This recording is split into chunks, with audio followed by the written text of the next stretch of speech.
turn this off.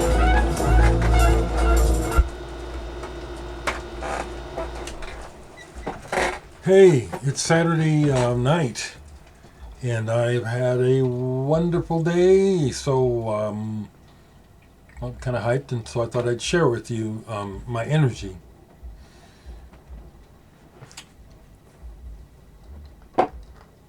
Last cup of the day. I don't drink usually this late, but I'm kind of hyped up. It was so hot today. Pet Fest Music Festival, it's still going on, but I played early. I was second or third in the lineup today, so I played at like 2:50 in the afternoon. It was hotter than hell, and quite honestly, I had a heat exhaustion afterwards, even though I was hydrated and everything. It was just horrible. And then also because of the way that I exert myself during my set. I paced myself, but I still, gave the energy and got people dancing, even though it was extremely hot and people didn't last dancing very long. It was a wonderful day, and I just, many different thoughts to share. I think really what I want to share primarily is how blessed I feel and how much I appreciate my position in the community, in the music community, and the community at large here in Omaha. I received so much love, and people.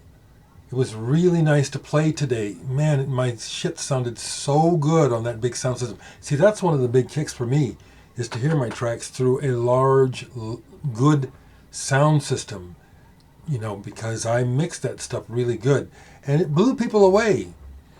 I had some older friends who actually came out to see me, and then some other folks whose kids were playing, so they were there to see the kids, but they know me, and they were blown away. And several people said that, it's just it's your mind blowing, Higgins, and your music sounds like nothing else. It's so up. So I really enjoyed that. I enjoyed the other bands that I saw. There was these young kids, two guys who they were dressed like in ties and stuff. And when I went to introduce myself to them in the artist lounge, woman says, I've been watching you for 8 years. It always blows me away when I find this out. I love it. They were good. I think it was something like XID or something, but they did, they were like Nitzer Ebb. And I thought, this is fucking cool for Omaha.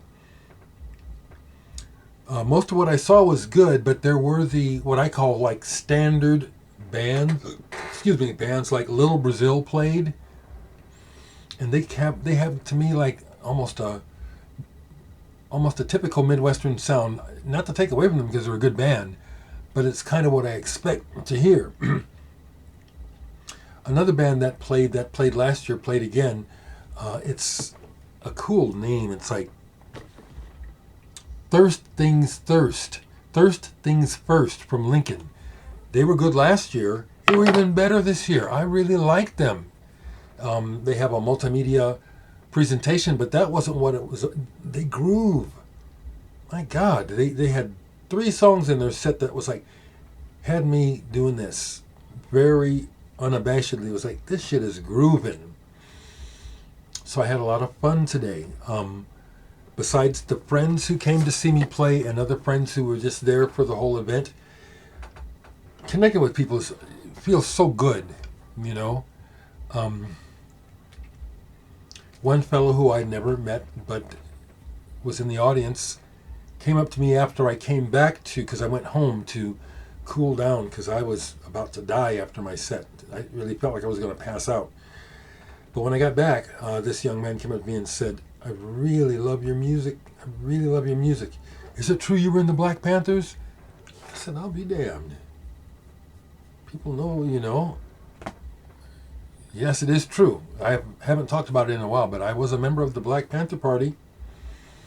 I can set you straight if you have some misinformation about what that group was about, because we were slimed by the FBI.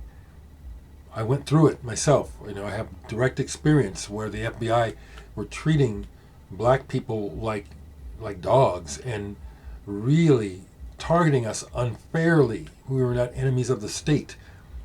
The party's purpose was to teach and uphold the rights of colored people, because in those days a lot of people didn't know what their rights were, and racism was running rife over people's lives horribly, like it's still doing. So that was a neat moment to have this person ask, "Are you really into Black Panther?" If I'll be damned. I have a legacy. I love it. I am a legend in my own mind. Yes, I am.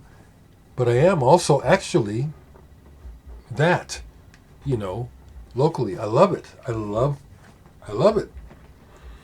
I sure do. And I got paid nicely. I was happy. So I celebrated because I knew that they got a copy in. So I went ahead and went down to Grapefruit and picked up the reissue of Electric Byrd by Donald Byrd. Kind of cool to see that this is pressed by Third Man. I'm still excited about being on Third Man Records with David Nance. Haven't heard about a release date. I think possibly originally they were talking about it being in August, but apparently not now. And David is getting ready to go back out on the road. Sam, who's my replacement in the David Nance band on bass, was at Pet Fest today with his other band, Cat Piss. It was really good to see Sam. There's no animosity. It's like passing the torch. I wish that I were still an active member, but I don't want to tour, so this is where it's at. But the love and the respect between musicians that I feel with Sam in particular, everyone actually, it's awesome. I was surprised to see Rob Nansel in town, the guy who started Saddle Creek Records. Saddle Creek Records moved out of Omaha years ago out to California. So I didn't talk to him a whole lot, didn't bug him about what he was doing in town, but I hung with him for a little while. It's just kind of very cool, It's nice to be recognized by others. So I just want to share that, there are only a couple of pictures of me on Facebook, and the clips that people took of my performance, they shared with me on Instagram, but in a personal message, and I can't download those videos. If I could, I would share them with you, because I sounded good today, and in spite of the heat, I performed. I gave people energy. And my message was clear. This music is about love. It's about acceptance, self-acceptance. It's about believing in yourself, not hating, not feeding into this false division that is fed by people who profit from it. That's what I do when I play my music live. That's what my music is about. It's about agape love. Do you know the term agape? Look it up, okay?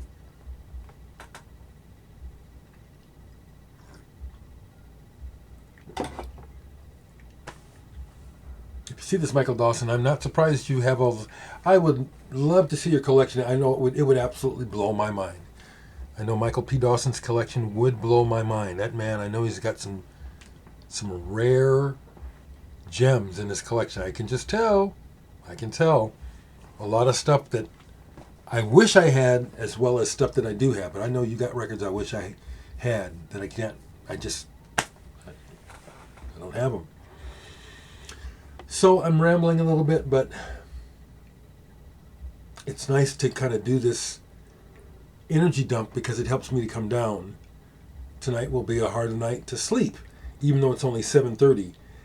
Maybe hopefully I'll get lucky. It's the heat also. The heat makes it hard to sleep. I don't have air in my bedroom. Yeah, I don't know what else to say. Am I blowing my own trumpet? Sure the hell am, and it's a good thing to do, okay?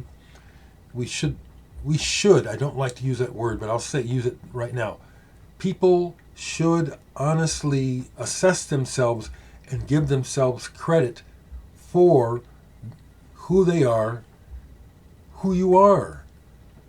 You know, if you have to frame it around what you do or who you know, that's fine. But I say just take a look at your essence, who you are, and just be okay with that. You know, accept yourself. And if you have this big boulder in your eye that keeps you from seeing yourself clearly, we'll work on that. Along those lines, without revealing too much, I had a really good conversation with Paul, the lead guitarist, and the guy who basically started RAF with Matt Miller, the singer who's long gone. He's been gone through some real intense changes. He was adopted, and he just found his real family.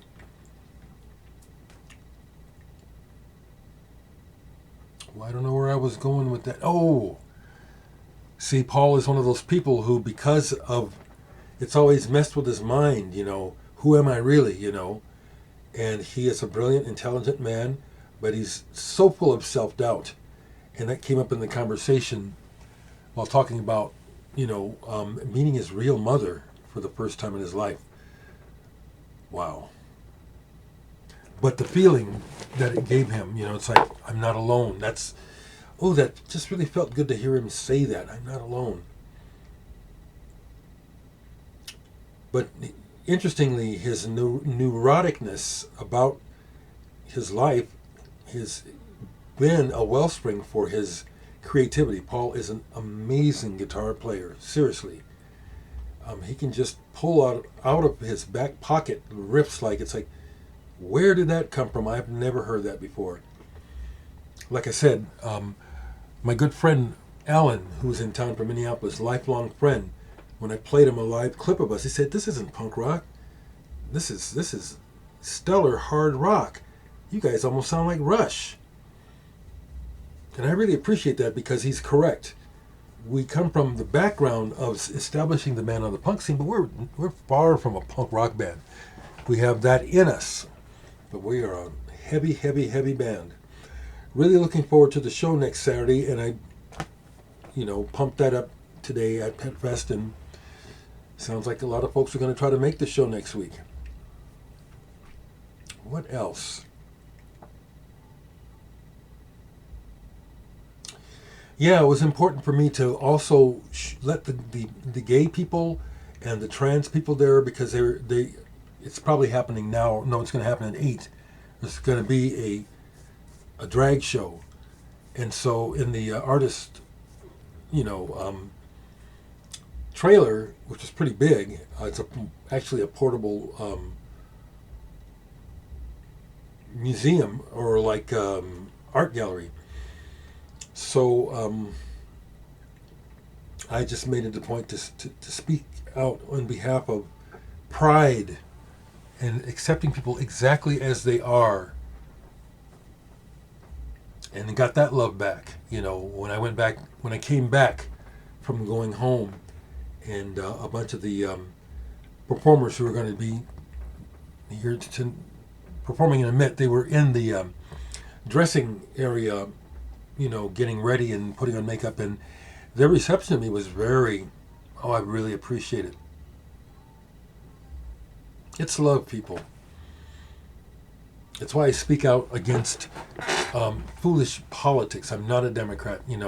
Both parties are corrupt as hell, but there's nothing to compare to the absolute degradation of Republicans. And that's why I speak out, because none of those people are giving a message of agape love, of acceptance, of realizing that we're all in this together. It's infuriating that these folks are deluded for the sake of monetary and material gain and power, that they treat humans so badly and pit us against one another. for not good reasons. I'll always speak out against this. It's wrong. It's wrong. We can do better. Each person that watches this, you can do something to make things better. Treat yourself better and extend that out. That's the best that I do. I'm far from perfect, but I do very bluntly see who I am and accept it, warts and all. And as a result of doing that, I recognize that I am the best. We're all the best. No one's better than me. Why should I think anyone's above me or better than me? I don't. I used to. One more thing that popped up. Turns out that my friend Nick, last time he visited, he shared with me that his mom is friends with a woman who I've had business dealings with. And I kept this woman at arm's length because I didn't like her agenda. Interestingly, her comment, she was saying, so I understand that Nick knows someone I know, Dereck. And she's saying, yeah. And then the woman's next response was, he's a bit full of himself, isn't he? I wasn't insulted, and I thought to myself, well, I sure know why she's saying that, because she didn't get what she wanted out of me, because I wasn't up to play her games. Her agenda was real obvious to me. But the other thing that I thought is, well, who am I supposed to be full of?